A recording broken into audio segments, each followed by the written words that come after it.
ഇപ്പം അതിൻ്റെ കുഞ്ഞുങ്ങളെയോ അല്ലെങ്കിൽ വേറൊരു ഇതിനെയോ കൊല്ലുന്ന സംഭവം കണ്ടിട്ട് പാൽ കുടിച്ചാലും പ്രശ്നമാണ്. ബീഫ് കഴിക്കണമെന്നില്ല, ബീഫ് കഴിക്കണ്ട. ഒരു ആടിനെയോ കോഴിയോ പശുവിനെയോ നമ്മളിപ്പം ഒരു പശുവിൻ്റെ ഫ്രണ്ട് വെച്ച് കൊന്നിട്ട് അതിൻ്റെ പാല് കുടിച്ചാലും നെഗറ്റീവ് എന്ന് വെച്ചാൽ ക്യാൻസറസ് ആയിട്ടുള്ള സംഭവം വരും.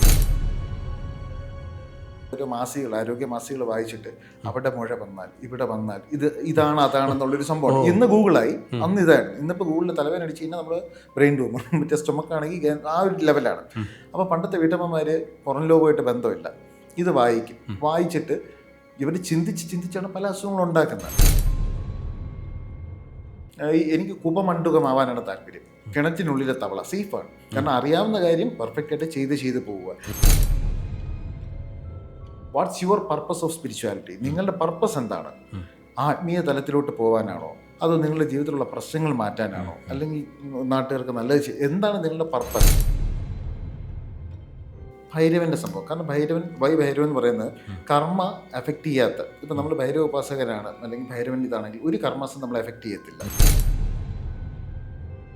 നമ്മൾ മൊബൈൽ യൂസ് ചെയ്യുന്നു, എത്രമാത്രം ഇലക്ട്രോമാഗ്നറ്റിക് ഫ്രീക്വൻസി ആണെന്ന് പറയും. ഇപ്പം ബാധയും പ്രേതത്തിനെയും കാട്ടി അപ്പുറമുള്ള ഇലക്ട്രോമാഗ്നറ്റിക് ഫ്രീക്വൻസിയാണ് നമ്മുടെ ശരീരത്തിൽ ഓരോ നിമിഷവും കയറിക്കൊണ്ടിരിക്കുന്നത്.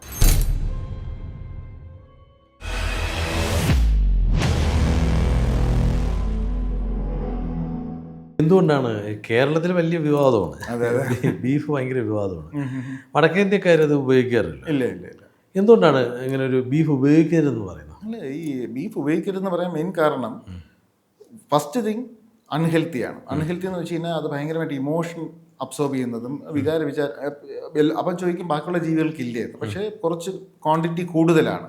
അത് മാത്രമല്ല, അത് ഈ കൊല്ലാൻ പോകുന്നു, മരിക്കാൻ പോകുന്നു, ആ ഒരു വെപ്രളുണ്ട്. രണ്ടാമത്തെ കാര്യം, അത് ഒരു മിത്തായിട്ട് എടുത്താൽ മതി. ആരും ഇനിയിപ്പം ഇതിൻ്റെ സയൻറ്റിഫിക് വശം ചോദിച്ചു വരണ്ട. ഇതിൻ്റെ ഇതെന്ന് പറയുന്നത് ഈ പണ്ട് കാലങ്ങളിൽ ഈ വീട്ടിൽ എന്ന് വെച്ചാൽ വീട്ടിലെ അച്ഛനോ അമ്മയ്ക്കോ ആർക്കെങ്കിലും എന്തെങ്കിലും അസുഖം ഉണ്ടെങ്കിൽ ഇപ്പോഴത്തെ പോലെ മറ്റേ കെട്ടി വെച്ചിട്ടുള്ള സംഭവമല്ല, പറമ്പിലോട്ട് അഴിച്ചു വിടുന്ന ഒരു സംഭവമാണ്. അപ്പം ഈ പറഞ്ഞാൽ നമ്മളെ മുക്കുറ്റി, മൊയൽച്ചേവൻ, അങ്ങനെ കുറേ ഇതുണ്ടല്ലോ, പുല്ലുകളും കാര്യങ്ങളൊക്കെ ഉണ്ട്. അപ്പം ആ പർട്ടിക്കുലർ രോഗത്തിന് എന്താണോ നല്ലത്, ഇപ്പോൾ വാദമാണെങ്കിൽ അതിന് പറ്റിയ, അല്ലെങ്കിൽ പനിയാണെങ്കിൽ ജലദോഷമാണെങ്കിലും അതിന് പറ്റിയ സംഭവങ്ങൾ ഇത് ചെന്ന് കഴിച്ച് പാല് കൊടുക്കുന്ന രീതിയിലുള്ള ഒരു ആശയമുണ്ട്. എന്ന് വെച്ചാൽ അത്രയും മനുഷ്യനുമായിട്ട് ഇടപഴകി നിൽക്കുന്ന സംഭവമാണ്. അല്ലാതെ ഇപ്പം മറ്റേ അപ്പോൾ അത് ആ പാല് കഴിക്കുമ്പോഴത്തേക്കും ഈ അസുഖം മാറും. അപ്പം ചിന്തിക്കുക, ഇപ്പം അതിൻ്റെ കുഞ്ഞുങ്ങളെയോ അല്ലെങ്കിൽ വേറൊരു ഇതിനെയോ കൊല്ലുന്ന സംഭവം കണ്ടിട്ട് പാൽ കുടിച്ചാലും പ്രശ്നമാണ്. ബീഫ് കഴിക്കണമെന്നില്ല, ബീഫ് കഴിക്കണ്ട. ഒരു ആടിനെയോ കോഴിയോ പശുവിനെയോ നമ്മളിപ്പം ഒരു പശുവിൻ്റെ ഫ്രണ്ട് വെച്ച് കൊന്നിട്ട് അതിൻ്റെ പാല് കുടിച്ചാലും നെഗറ്റീവ് എന്ന് വെച്ചാൽ ക്യാൻസറസ് ആയിട്ടുള്ള സംഭവം വരും. കാരണം ആ ഇമോഷൻസ്, ഈ ഏറ്റവും വലിയ പ്രശ്നം നമ്മൾ രോഗത്തിൻ്റെ കാര്യം പറഞ്ഞുകൊണ്ട് ഞാൻ വിധിച്ചാൽ എനിക്കത് പ്രശ്നമുണ്ട്, കുറച്ച് സ്പീഡ് കൂടുതലാണ്. ഈ പല വീട്ടമ്മമാർക്കും ഈ പല രോഗങ്ങളും ഇല്ലാത്തതാണ്. പക്ഷേ ഉള്ള സംഭവം എന്ന് വെച്ച് കഴിഞ്ഞാൽ ഈ പണ്ടുള്ള ഓരോ മാസികൾ, ആരോഗ്യ മാസികൾ വായിച്ചിട്ട് അവിടെ മുഴ വന്നാൽ ഇവിടെ വന്നാൽ ഇതാണ് അതാണെന്നുള്ളൊരു സംഭവം. ഇന്ന് ഗൂഗിളായി, അന്ന് ഇതാണ്. ഇന്നിപ്പോൾ ഗൂഗിളിൽ തലവേദന അടിച്ച് കഴിഞ്ഞാൽ നമ്മൾ ബ്രെയിൻ ട്യൂമർ, മറ്റേ സ്റ്റൊമക്കാണെങ്കിൽ ആ ഒരു ലെവലാണ്. അപ്പോൾ പണ്ടത്തെ വീട്ടമ്മമാർ പുറം ലോകമായിട്ട് ബന്ധമില്ല, ഇത് വായിക്കും. വായിച്ചിട്ട് ഇവർ ചിന്തിച്ചാണ് പല അസുഖങ്ങളും ഉണ്ടാക്കുന്നത്. ഇപ്പം എത്രയോ അസുഖമുള്ള ആൾക്കാരൊക്കെ, സത്യൻ മാസ്റ്റർ, നമ്മൾ ആക്ടർ എന്ന് വെച്ചാൽ സത്യൻ മാസ്റ്ററൊക്കെ, അദ്ദേഹം അവസാന നിമിഷം പോലും സിനിമയിൽ അഭിനയിച്ചിട്ടാണ്, അല്ലേ? സംഭവം എന്താണ്? കാരണം അവെയർ ആണെങ്കിൽ പോലും ഇതിനെപ്പറ്റി കൺസേൺ അല്ല. നമ്മൾ ഇതിനെപ്പറ്റി കൺസേൺ ആവുന്നു. ഞാൻ എപ്പോഴും എല്ലാവരുടെയും പറയാറില്ല, നിങ്ങൾക്ക് വല്ല പ്രശ്നം ഉണ്ടെങ്കിൽ പരിഹാരം ചെയ്യാനുള്ള കപ്പാസിറ്റി നിങ്ങൾക്കുണ്ടെങ്കിൽ പരിഹാരം തേടി പോവുക.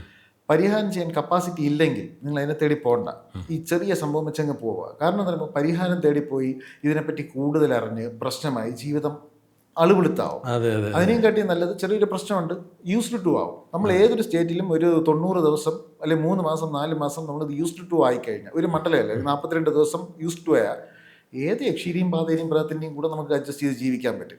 പക്ഷേ ഇതിൻ്റെ സൊല്യൂഷനും ഇതിൻ്റെ ഭീകരതയും പ്രശ്നങ്ങളും മനസ്സിലാക്കുമ്പം ആ അവയർനെസ്, ബോധം, എനിക്ക് ഈ വായനയും ഈ പുതിയ അറിവ് തേടുന്നത് കുറച്ച് കുറവാണ്. കാരണം എനിക്ക് കുപമണ്ഡുകമാവാനാണ് താല്പര്യം. കിണറ്റിനുള്ളിലെ തവള സേഫാണ്, കാരണം അറിയാവുന്ന കാര്യം പെർഫെക്റ്റ് ആയിട്ട് ചെയ്ത് പോവുക. പുതിയ അറിവ് തേടുമ്പം പലപ്പോഴും നമ്മളുടെ ഇതുവരെ വിശ്വസിച്ച് വന്നിരുന്ന അല്ലെങ്കിൽ ഈ തലങ്ങളെല്ലാം തെറ്റും. അപ്പം അത് ചെയ്യൂ ഇത് ചെയ്യൂ, ഐതിഹ്യമല്ല കൺഫ്യൂഷൻ. ഐതിഹ്യമല്ലിൽ വിഡ്ഢി കുഷ്മാണ്ടോ എന്ന് പറയുന്ന ഒരു കഥ തന്നെയുണ്ട്. അത് വായിച്ചു കഴിഞ്ഞാൽ മനസ്സിലാവും. കാരണം എന്ന് വെച്ച് കഴിഞ്ഞാൽ നത്തിങ്നെസ് അല്ലെങ്കിൽ വിവരമില്ലായ്മയിൽ ഒരു വിവരം ഉണ്ടെന്ന് വിശ്വസിക്കുന്ന ഒരുത്തനാണ്. അപ്പം ഞാൻ കൂടുതൽ അറിവുകൾ തേടാൻ താല്പര്യപ്പെടുന്നില്ല. കാരണം ഇപ്പം മര്യാദയ്ക്ക് ചെയ്യേണ്ട കാര്യങ്ങൾ ചെയ്ത് പോകുന്നു. അപ്പൊ നമ്മൾ പറഞ്ഞല്ലോ 30 കോടി ദേവതകളും ഓരോ പർപ്പസാണ്. പർപ്പസാണ്. എന്ന് വെച്ച് കഴിഞ്ഞാൽ പെട്ടെന്ന് പറഞ്ഞു പോവാം. ലക്ഷ്മി ദേവി സാമ്പത്തികത്തിന്, ചാമുണ്ഡി ദേവി അല്ലെങ്കിൽ കാളി, ഭദ്രകാളി എന്ന് പറയുന്നത് ശത്രുനാശത്തിനും നെഗറ്റീവ് എനർജി ഡിസ്ട്രക്ഷൻ കാര്യങ്ങൾ. ശിവൻ എന്ന് പറയുന്ന സംബന്ധിച്ചാൽ ഡിസ്ട്രക്ടർ എന്നാണ് ഡിസ്ട്രക്ഷൻ അല്ലെങ്കിൽ സംഹാരം എന്നാണ്. പക്ഷെ എന്തിൻ്റെ എന്ന് വെച്ച് കഴിഞ്ഞാൽ നമ്മളുടെ ലൗകികമായിട്ടുള്ള ഇപ്പം ഓം നമഃശിവായ എന്ന് പറയുന്ന ആത്മീയതയിലേക്ക് സഞ്ചരിക്കാനും ഓം ശിവായ നമ എന്ന് പറയുന്ന മെറ്റീരിയലിസ്റ്റിക് ലൈഫിലേക്കുമാണ്. എന്ന് വെച്ചാൽ വേറൊരു കോമഡി എന്ന് പറയുന്ന കുട്ടികൾ അമ്പലത്തിൽ പോയിട്ട് പ്രാർത്ഥിക്കുന്ന അമ്മൂമ്മയുടെയും അപ്പൂപ്പൻ്റെയും കൂടെ അമ്പലത്തിൽ പോയിട്ട് കുട്ടികൾ എപ്പോഴും ഒബ്സർവേഷൻ എന്ന് വെച്ചാൽ ഈ ഒബ്സർവിങ് മെന്റാലിറ്റി ഉള്ളവരാണ്. അപ്പോൾ അവരെപ്പോഴും ഇങ്ങനെ നിന്നിട്ട് ഇങ്ങനെ നോക്കും അപ്പൂപ്പനും അമ്മൂമ്മ എന്ത് പ്രാർത്ഥിക്കും. അപ്പം 85-90 വയസ്സ് അപ്പൂപ്പനും അമ്മയും മോക്ഷം തരണേ ഭഗവാനെ എന്ന് പ്രാർത്ഥിക്കും. മോക്ഷം മരണമാണ് അല്ലേ, അല്ലെങ്കിൽ മോക്ഷം തരണേ എനിക്ക് മോക്ഷം തരണേ എന്നുള്ളതാണ്. അപ്പം നമ്മളുടെ ചുറ്റുപാടുകൾ, സാഹചര്യങ്ങൾ, അല്ലെങ്കിൽ അങ്ങനെ കുറേ ഘടകങ്ങളുണ്ട്. ഇപ്പം സ്പിരിച്വാലിറ്റി, ആത്മീയത, ഇപ്പം ഞാൻ സെഷൻസ് എടുക്കുന്നു എന്ന് പറഞ്ഞാൽ അല്ലെങ്കിൽ ക്ലാസ് എടുക്കുന്നു എന്ന് പറഞ്ഞാൽ ചിലരെന്നെ വിളിക്കാറുണ്ട്. അപ്പം ഈ പറഞ്ഞ പോലെ എന്നെ വിളിച്ചിട്ട് നമഃശിവായ ഓക്കെ പറയൂ ഗുരുജി എനിക്ക് ആത്മീയതയുടെ അങ്ങേ തലത്തിലെത്തണം. അപ്പം ഞാൻ ലാലേട്ടൻ്റെ സെയിം ഡയലോഗ് പറയും, ബുദ്ധനും ശങ്കരനും തേടി ഇതേ ചോദ്യത്തിന് ഉത്തരവാണെന്ന് പറഞ്ഞിട്ട്. കാരണം അവരും അതൊക്കെ അപ്രോച്ച് ചെയ്ത് കിട്ടിയിട്ടുണ്ടോ എന്നുള്ള കാര്യമൊന്നും എനിക്കറിയില്ല. കാരണം പക്ഷേ ഈ എന്താണ് പർപ്പസ് ഓഫ് സ്പിരിച്വാലിറ്റി, ആരെ കണ്ടാലും ഞാൻ ഫസ്റ്റ് ചോദിക്കുന്ന, അല്ലെങ്കിൽ എന്നോട് ചോദിക്കുമ്പോൾ ഞാൻ ചോദിക്കുന്ന ഒരു ചോദ്യം, what's your purpose of spirituality? നിങ്ങളുടെ പർപ്പസ് എന്താണ്? ആത്മീയ തലത്തിലോട്ട് പോകാനാണോ, അതോ നിങ്ങളുടെ ജീവിതത്തിലുള്ള പ്രശ്നങ്ങൾ മാറ്റാനാണോ, അല്ലെങ്കിൽ നാട്ടുകാർക്ക് നല്ലത് എന്താണ് നിങ്ങളുടെ പർപ്പസ്? അപ്പോൾ ചെല്ല് പറയും എനിക്ക് ആത്മീയതയിൽ എക്സ്ട്രീം.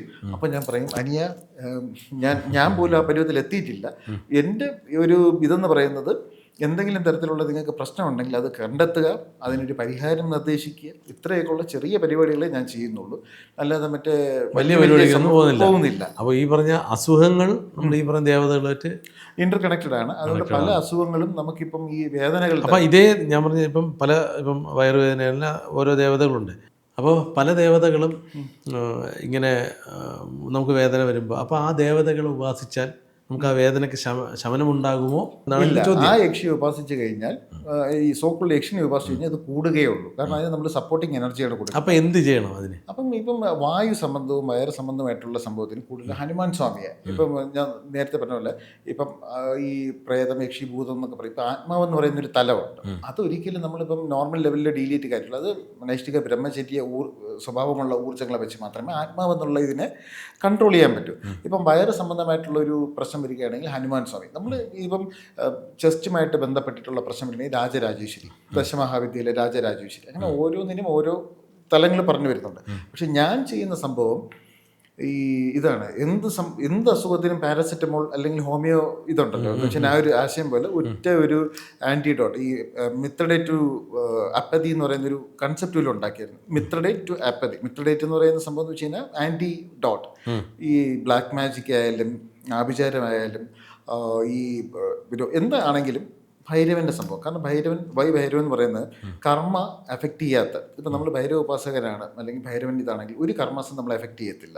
1. 2, പുള്ളി മഹാദേവൻ ശൂന്യമാണെങ്കിൽ അതിനപ്പുറത്തെ ശൂന്യതയാണ് ഭൈരവൻ എന്ന് പറയുന്ന ഒരു ഊർജ്ജം എന്ന് പറയുന്നത്. പിന്നെ നമ്മൾ എനർജി എന്നുള്ള രീതിയിലാണ് കണക്ട് ചെയ്യുന്നത്. സങ്കല്പമോ ആശയമോ അല്ല. ഭൈരവനും കറുപ്പസ്വാമി എന്നൊക്കെ പറയുന്നത് എനർജിയുമായിട്ട് കണക്ട് ചെയ്യുന്ന സംഭവമാണ്. ഇപ്പം പലരും പറയും ഇപ്പം കറുപ്പസ്വാമി ഭൈരവൻ പറയുന്നു. അപ്പോൾ നമ്മൾ ഭസ്മം, സിന്ദൂരം കാര്യങ്ങൾ ഇടേണ്ട ദിവസങ്ങളുണ്ട്, ഇടാൻ പാടില്ലാത്ത ദിവസമുണ്ട്. ഇപ്പോൾ ശിവഭക്തൻ ഇടേണ്ടതും ദേവി ഭക്തൻ ഇടേണ്ടതും അല്ലെങ്കിൽ കാളി ഉപാസന ഇടേണ്ടതായിട്ടുള്ള സിന്ദൂരം, കുങ്കുമം, ഭസ്മം എല്ലാം കൂടി വാരി പൂശാൻ പാടില്ല. ഉപാസന സമയത്ത് ഇത് ഇടണമെന്നുണ്ട്, നിഷ്ഠകളുണ്ട്. ഞാൻ പറഞ്ഞത് എന്തിനും ഒരു ആൻറ്റിഡോട്ട് എന്നുള്ള രീതിയിൽ കാലഭൈരവൻ്റെ ഊർജ്ജം നമുക്ക് യൂസ് ചെയ്യാൻ പറ്റും. അതിപ്പം നെഗറ്റീവ് എനർജി റിമൂവൽ ആണെങ്കിലും ഈ ശാരീരികമായിട്ടുള്ള വിഷയങ്ങൾ ഉണ്ടെങ്കിലും എന്തിനും. കാരണം അത് എന്ന് വെച്ചാൽ ഞാൻ പറഞ്ഞാൽ അത് എൻ്റെ ഇതിലും അല്ലാതെയും അൾട്ടിമമാണ്. പക്ഷെ ഞാൻ ബാക്കിയുള്ളവരോട് പറയുന്നു, ഇപ്പോൾ ദേവി ഉപാസകരുണ്ട്, ഹനുമാൻ ഉപാസകരുണ്ട്, നരസിംഹ, പല 30 ദേവളെ ഉപാസിക്കുന്ന ആൾക്കാരുണ്ട്. അവരെല്ലാം ഇത് വർക്കാവുന്ന സംഭവം, ഇതിൻ്റെ നേച്ചർ എന്ന് പറയുന്ന അവരുടെ മൂർത്തി അവരെത്രത്തോളം വിശ്വസിക്കുന്നുവോ, എത്രത്തോളം സത്യസന്ധമായി അപ്രോച്ച് ചെയ്യുന്നുവോ ആ ഊർജ്ജം അവരെ സപ്പോർട്ട് ചെയ്യും. അല്ലാതെ ഇപ്പം ഞാൻ ഇന്ന് പോയിട്ട് മറ്റേ ഹനുമാൻ സ്വാമി കുറച്ച് കൊള്ളാം, ഗണപതി കുറച്ച് കൊള്ളാം, ഇതുപോലെ മാറ്റിയല്ലേ. ഞാൻ 3 വയസ്സ് തൊട്ട് ഈ പ്രായം വരെ, ഈ നിമിഷം വരെയും മഹാദേവൻ, ഭൈരവൻ എന്നുള്ള സംഭവം മാത്രമേ ഉള്ളൂ. എന്നും പറഞ്ഞിട്ട് എനിക്ക് നല്ലത് മാത്രം സംഭവിക്കണമെന്നുള്ള കണ്ടീഷനും ഇല്ല. നന്നായാലും നശിച്ചാലും എന്ത് സംഭവിച്ചാലും മനുഷ്യൻ അതെ നമ്മൾ ഒന്നിൽ ഉറച്ച് വിശ്വസിച്ചാൽ അതിൽ തന്നെ നിൽക്കുക നിൽക്കണം. കാരണം അല്ലാതെ നമ്മൾ ഈ യൂട്യൂബ് ചാനലും ഇൻസ്റ്റാഗ്രാമും കണ്ടിട്ട് മാറി മാറി വളരെ സോഫിസ്റ്റിക്കേറ്റ് ആയിട്ട്, ഞാൻ പേര് പറയുന്നില്ല, പക്ഷെ വളരെ സോഫിസ്റ്റിക്കേറ്റ് ആയിട്ടുള്ള ദേവതകളെയൊക്കെ വീട്ടിലൊക്കെ ചുമ്മാ കുട്ടികൾ മൂലമന്ത്രം പഠിച്ചിട്ട് പറയും. പക്ഷെ ഒന്നും മൂലമന്ത്രമല്ല, അതിൽ തെറ്റുകളും കാര്യങ്ങളും സംഭവമുണ്ട്. പക്ഷെ ആ കുട്ടികൾ പോലും പരീക്ഷയ്ക്ക് ജയിക്കും, അല്ലെങ്കിൽ മറ്റേ ഇത് കിട്ടും, പൈസ കിട്ടും എന്നൊക്കെ പറഞ്ഞ് എന്തൊക്കെയോ കാട്ടി കൂട്ടുന്നുണ്ട്. ഒറ്റ കാര്യം ഞാൻ ഓപ്പണായിട്ട് പറയാം, nothing in this universe is free. എല്ലാത്തിനും ഒരു ഈശ്വരന്മാർക്കാണെങ്കിലും മനുഷ്യർക്കാണെങ്കിലും ഒരു ചാർജ് അല്ലെങ്കിൽ ഒരു എനർജി ട്രാൻസ്ഫർ എന്നുള്ള സംഭവം ഉണ്ട്. രണ്ട്, ഈ പറഞ്ഞ ആരും ഈ എന്താ പറയുക, ഇത് രഹസ്യ സ്വഭാവമുള്ള മന്ത്രങ്ങൾ കാര്യങ്ങളൊന്നും ഒരിക്കലും പബ്ലിക് മീഡിയയിൽ പറഞ്ഞു കൊടുക്കാറുമില്ല. അതൊരു ഫാക്റ്റാണ്. ചിലർ കമൻസിൽ വരും എന്ന് വെച്ചാൽ ഇതങ്ങ് പറഞ്ഞാൽ പോരെ, പ്രശ്നം തീർന്നില്ലേ, മനസ്സിലായി. പക്ഷെ അതങ്ങനെ ചെയ്യാം. പിന്നെ വേറൊരു പ്രശ്നം ഇതിനകത്തുള്ളത്, ഒരാളുടെ പ്രശ്നത്തിന് ഇപ്പം ഒരാളുടെ പ്രശ്നമല്ല മറ്റൊരാൾ, 2 പേർക്കും ഉദാഹരണം നെഞ്ച് വേദന എടുക്കാം. 3 പേരോ 4 പേരോ ഒരു ഹോസ്പിറ്റലിൽ നെഞ്ചുവേദനയായിട്ട് പോയി, 4 പേരും ചെന്ന് കാണിക്കുന്ന കാഷ്വാലിറ്റിയിലായിരിക്കും അല്ലേ. ഈ കാഷ്വാലിറ്റിയിൽ നീരിറക്കത്തിനാണ് നെഞ്ചുവേദന വന്നെങ്കിൽ വിടുന്ന വിഭാഗം വേറെ, ഹാർട്ട് അറ്റാക്ക് ആണെങ്കിൽ വേറെ, ഗ്യാസ്ട്രിക് പ്രോബ്ലം ആണെങ്കിൽ വേറെ, ചെസ്റ്റ് കൺജഷൻ, 4 ഡിപ്പാർട്ട്മെന്റിലല്ലേ പോണ, വേദന ഒന്ന്. ഇതുപോലെയാണ് സ്പിരിച്വാലിറ്റി. ഇപ്പം ഈ കാർഡിയക് അറസ്റ്റ് വന്നവനും നെഞ്ചുവേദന, ഗ്യാസ് വന്നവനും നെഞ്ചുവേദന. അപ്പം ഈ ഗ്യാസ് വന്ന ആളുടെ ജലൂസിൽ കൊടുത്തു നമ്മൾ കാർഡിയക് അറസ്റ്റ് വന്നതും ജലൂസിൽ കഴിച്ചുള്ള അവസ്ഥ ആലോചിച്ച് നോക്കും. ഇതുപോലെ തന്നെ വയറുവേദന. അപ്പം ഓരോന്നിനും ആ വ്യക്തിയെ ഓറിയൻറ്റ് ചെയ്തിട്ടുള്ള ട്രീറ്റ്മെൻറ്റും കൺസൾട്ടേഷനും ഹീലിംഗുമാണ്. അല്ലാതെ ഒരിക്കലും അവന് ചെയ്തത് എനിക്ക്, അല്ലെങ്കിൽ ഞാൻ പോയി ആ ദേവതയെ പ്രാർത്ഥിച്ച് എനിക്കത് കിട്ടുമെന്നുള്ള വെറും ഇതാണ്. കസ്റ്റമൈസ്ഡ് ആണ്, എപ്പോഴും കസ്റ്റമൈസ്ഡ് ആയിട്ടാണ് കൺസൾട്ടേഷൻസും ഹീലിംഗും എല്ലാം വർക്കാവുന്നത്. അങ്ങനെ നമ്മൾ മൊബൈൽ യൂസ് ചെയ്യുന്നു, എത്രമാത്രം ഇലക്ട്രോമാറ്റിക് ഫ്രീക്വൻസി ആണെന്ന് പറയും. ഇപ്പോൾ ആദ്യം പ്രേതത്തിനെയും കാട്ടി അപ്പുറമുള്ള ഇലക്ട്രോമാറ്റിക് ഫ്രീക്വൻസിയാണ് നമ്മുടെ ശരീരത്തിൽ ഓരോ നിമിഷവും കയറിക്കൊണ്ടിരിക്കുന്നത്. വിഷ്വൽസ് എന്ന് വെച്ച് കഴിഞ്ഞാൽ ഈ മന്ത്രങ്ങൾ ആക്ച്വലി സങ്കല്പത്തിന് വേണ്ടിയിട്ടാണ് മന്ത്രം. എന്ന് വെച്ചാൽ പെട്ടെന്ന് സങ്കല്പിച്ച് ഒരു കാര്യം ചെയ്യാൻ പറ്റാത്തത് കൊണ്ടാണ് മന്ത്രങ്ങൾ ഇതായിരിക്കുന്നത്. അപ്പം ഈ മന്ത്രങ്ങളിൽ ചുമ്മാ ആൾക്കാർ കാണാപ്പാടം പഠിച്ചാണ് ഇപ്പം പോകുന്നത് ഈ പലത്. പക്ഷെ നമ്മളിപ്പോൾ ലളിതാ സഹസ്രനാമമോ അല്ലെങ്കിൽ ഇതൊക്കെ വായിക്കുകയാണെങ്കിൽ അതിൻ്റെ ഓരോ അർത്ഥം, ഇന്ന ദേവി ഈ ഭാവത്തിൽ നിൽക്കുന്നു, ഇതാണ് ഇതിനെ വ്യാഖ്യാനിക്കുന്ന പല ഗുരുക്കന്മാരുണ്ട്. അപ്പം അത് മനസ്സിലാക്കി കഴിഞ്ഞാൽ നമുക്ക് സ്പഷ്ടമായിട്ട് അതിൻ്റെ ഒരു ഇത് കിട്ടും. അപ്പം ഞാൻ പറഞ്ഞു വന്ന സംഭവം എന്ന് വെച്ച് കഴിഞ്ഞാൽ ഈ രോഗങ്ങളുടെ കേസ് എന്ന് വെച്ച് കഴിഞ്ഞാൽ ഓരോ രോഗങ്ങളും ഓരോ യക്ഷിണികളുടെ ഇതാണ്. എന്ന് വെച്ച് കഴിഞ്ഞാൽ ഇപ്പം മാംസം കഴിക്കുന്ന യക്ഷിണിയുണ്ട്, ക്യാൻസറിൻ്റെ സംഭവമാണ്. പിന്നെ വൈരാഗ്യമുണ്ട്, വൈരാഗ്യം ഇൻ ദ സെൻസ് നമ്മളിൽ ദേഷ്യവും വൈരാഗ്യം, അങ്ങനെ ഈ 64 യക്ഷിണികൾക്കും 64 സ്വഭാവങ്ങളുണ്ട്, 64 യക്ഷിണികളുണ്ട്. അപ്പം ഈ ഓരോരുത്തർക്കും അത് എഫക്റ്റഡും ആണ്.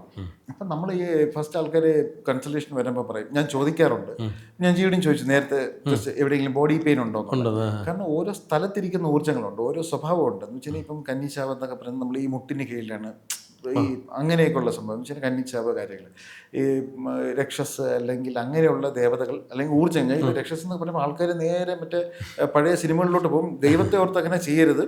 ഞാൻ പറയുന്ന രക്ഷസ് എന്ന് പറയുന്നത് ഊർജ്ജമാണ്, ആ സ്വഭാവം ജസ്റ്റ് ഒരു തോട്ട് അല്ലെങ്കിൽ ആ സ്വഭാവം എന്ന് വിചാരിച്ചാൽ മതി. അത് നമ്മളുടെ ഷോൾഡറിന്റെ ഭാഗത്തായിരിക്കും.